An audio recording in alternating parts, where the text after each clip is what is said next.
గుడి గంటలో నాదానిది నీవని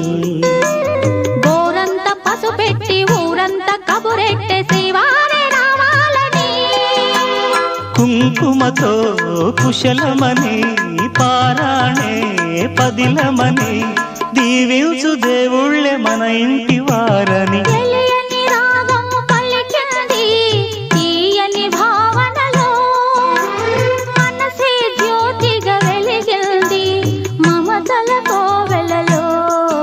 ఈ మమతల కోవెలలో